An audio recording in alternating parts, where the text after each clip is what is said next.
WhatsApp guys, मेरा नाम चैतन्य ओझा है और आप देख रहे हैं द चैतन्य ओझा। आज हम बात करने वाले हैं अपने बारे में कि चीज़ों को जानो, उनको सिर्फ मानो मत। तो सीधा वीडियो पे चलते हैं, लेट्स गो।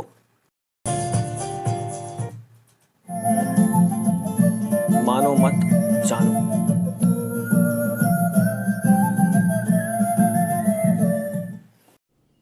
मानो मत। अगर जानना है तो जानने का पहला कदम है मानने से मुक्त हो जाना। अगर तुम मुझसे पूछो, मेरा गणित पूछो, थोड़ा उल्टा लगेगा, थोड़ा बेबूझ लगेगा, मगर मेरी भी मजबूरी, मैं सत्य को वैसा ही कहने को मजबूर हूं जैसा है। अगर तुम सच में नास्तिक हो जाओ तो शायद कभी तुम आस्तिक भी हो सकते हो। नास्तिकता और आस्तिकता में विरोध नहीं है। नास्तिकता सीढ़ी है, प्राथमिक सीढ़ी है आस्तिक होने के लिए।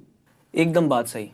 एक बात मुझे याद आती है ना, अभी जब फर्क बताता हूँ नास्तिक और आस्तिक में। जैसे ओशो ने कहा, अगर तुम नास्तिक हो के आस्तिक हो सकते हो, लेकिन आस्तिक हो के नास्तिक कभी नहीं हो सकते हो।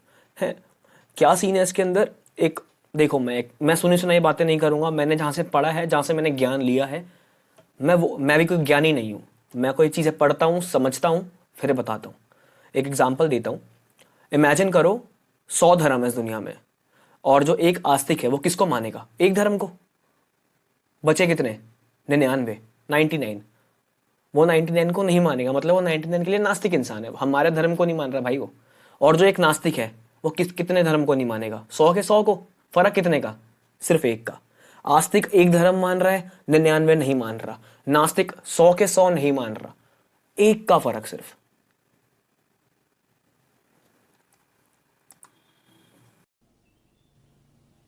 अगर मेरा बस चले तो मैं हर बच्चे को नास्तिक बनाऊं, हर बच्चे को जिज्ञासा दूं, प्रश्न दूं,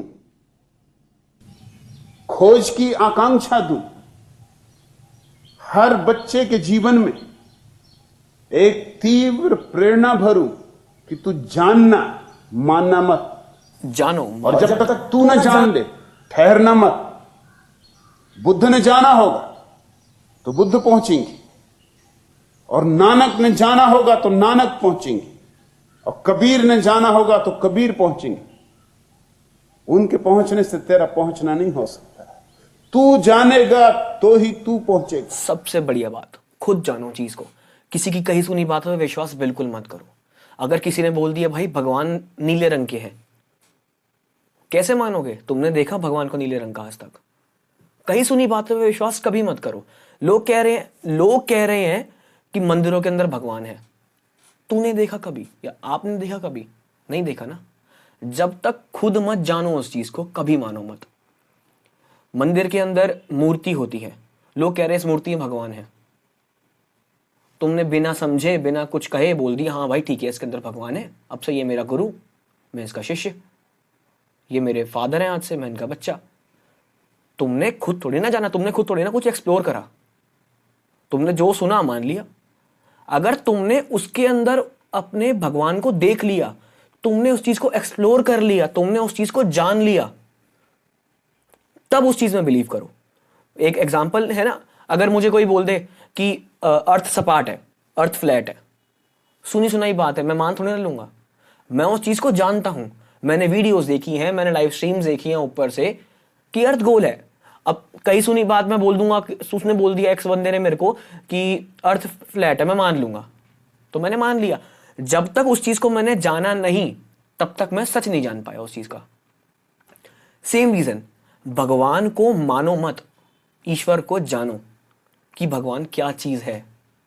उसको महसूस करो, मेडिटेशन करो, ईश्वर को अपने अंदर ढूंढो। भगवान सिर्फ ये नहीं कि त्रिशूल लेके शिव जी खड़े हैं, वो भगवान एक सुप्रीम पावर है। हमने उनको शिव का रूप दे रखा है, हमने उनको अलग अलग रूपों में बांट रखा है। वो एक सुप्रीम एंटिटी है जो हर एक इंसान के अंदर है। हर इंसान के अंदर शैतान भी है और भगवान भी है। वो तुम्हारी अपनी मर्जी है, तुम शैतान को निकाल रहे हो अपने अंदर से या भगवान को निकाल रहे हो। निकालने का मतलब तुम उनको पहचान रहे हो। वो तुम्हारी अपनी मर्जी है। तो चीजों को पहले जानो, मानो मत। उस चीज की डेप्थ में घुसो कि वो चीज क्या है, खोद दो उसको, जानो, उसके ऊपर रिसर्च करो, तो चीज को मानो। ऐसे कई सुनी बातें मत मानो यार, बहुत खराब रहेगा। और पहले चाहिए कि तुम्हारे चित्त की स्लेट खाली हो जाए। पोंछ डालो जो भी दूसरों ने लिख दिया है, शुरुआत से शुरू करो। धो लो स्लेट, साफ कर लो, कोरी कर लो तुम्हारी किताब। और मजा यह कि कोरी किताब तुमने क्या की कि जैसे राम को आमंत्रण मिल जाता है। कोरी किताबों पर उतरता है वह फूल, कोरी किताबों पर आती है वह किरण, कोरी किताबों पर होता है वह विस्फोट। कोरी किताब यानी निर्दोष चित्त, मान्यताओं से, विश्वासों से मुक्त। राम नाम जानियो नहीं, फिर तुम जान सकोगे, फिर ही जान सकोगे। भई पूजा में हान, रहीम कहते पूजा खो गई, क्योंकि राम का नाम ही लोग भूल गए। राम से पहचान ही ना रही। राम के और लोगों के बीच में पंडित और पुजारी और पुरोहित और इमाम और पादरी और पोप न मालूम कितने लोग खड़े हो गए।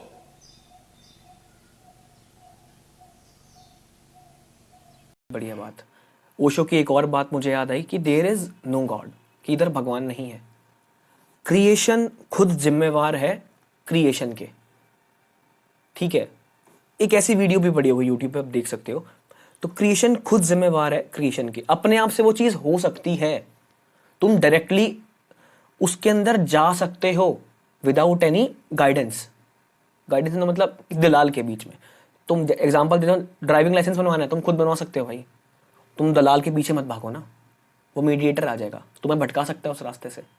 ये पंडित, पुरोहित, इमाम, पास्टर्स और जितने भी बीच में गुरु आ जाए, गुरु इन द सेंस भगवान के ठेकेदार, वो रियल गुरु के बारे में नहीं कुछ बोल रहा, भगवान के ठेकेदार आ जाएंगे ना, तो तुम्हें भटका देंगे उस राह से। क्रिएशन खुद जिम्मेवार है हर चीज के। अब ये सेम बात ओशो ने पहले बता रखी है कि देयर इज नो गॉड। अगर क्रिएशन खुद है तो वो खुद जिम्मेवार है। तो लोग कहते हैं कि क्रिएशन को किसने बनाया, तो इंसान डर डर के बोलता जी भगवान ने बनाया। तो भगवान को किसने बनाया? तो लोग बोलते हैं भगवान तो खुद बने हैं। अगर भगवान खुद बन सकते हैं तो हम भी तो खुद बन सकते हैं। इस बात को समझो।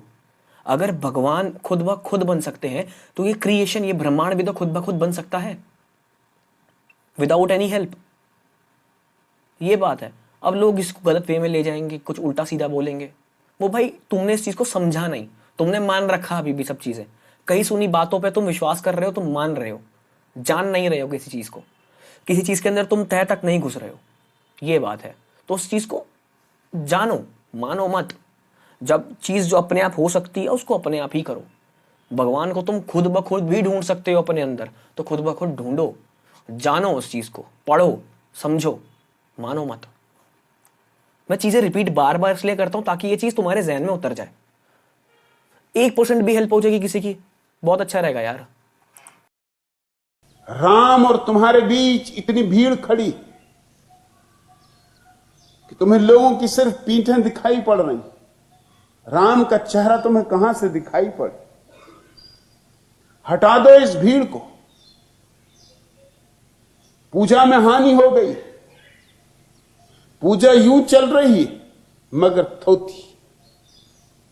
तुम भी जानते हो भली भांति, मंदिर में जाके झुक भी जाते हो मगर तुम्हारा अहंकार नहीं झुकता,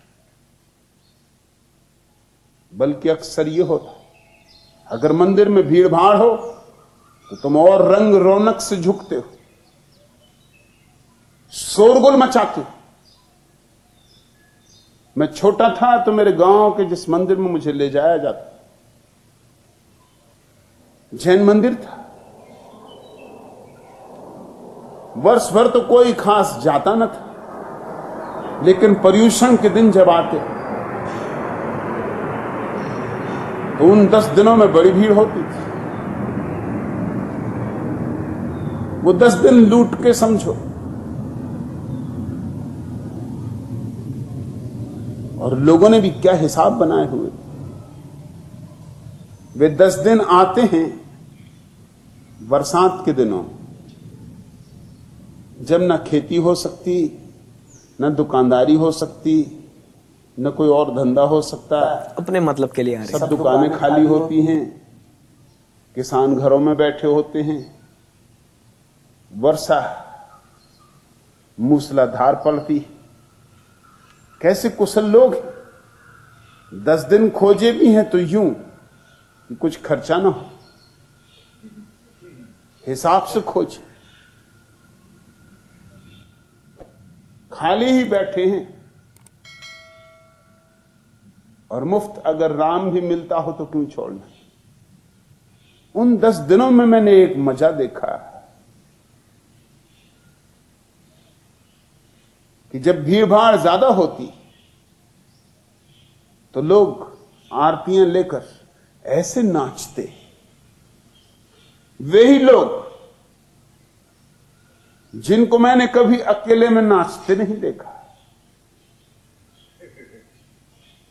2-4 आदमी होते तो बेमन से नाचते, और भीड़ अगर खास होती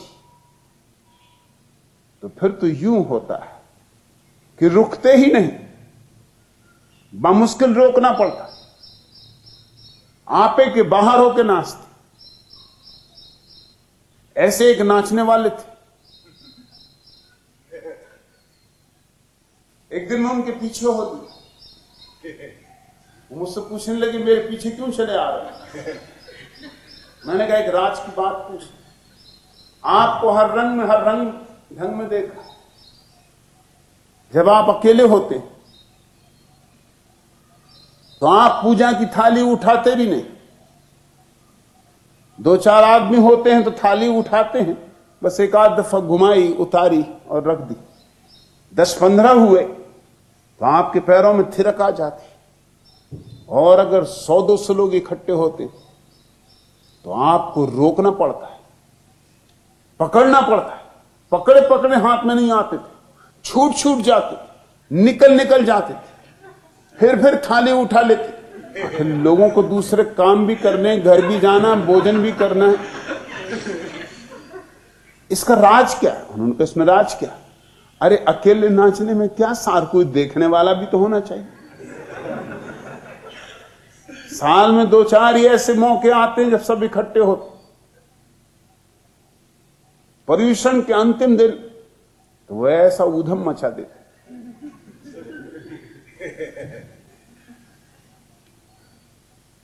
जैसे शराब पी रखी हो।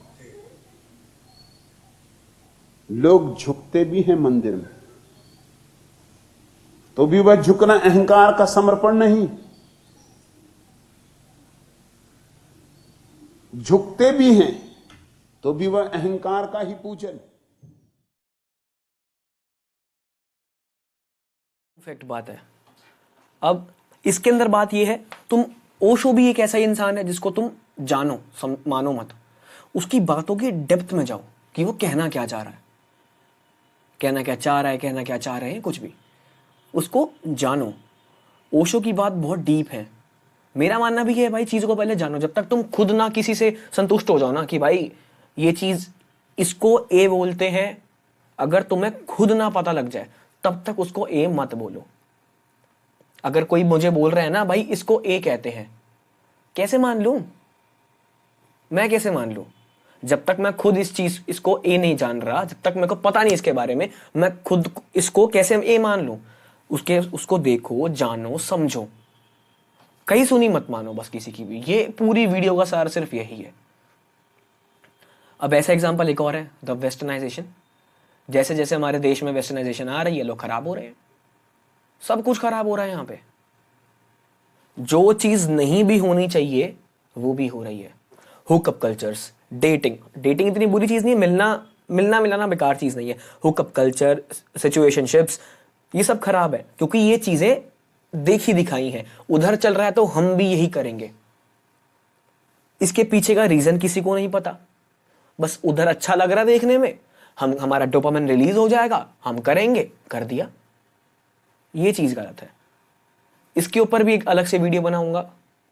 अभी के लिए good bye and thank you for watching this video. Subscribe कर लेना यार।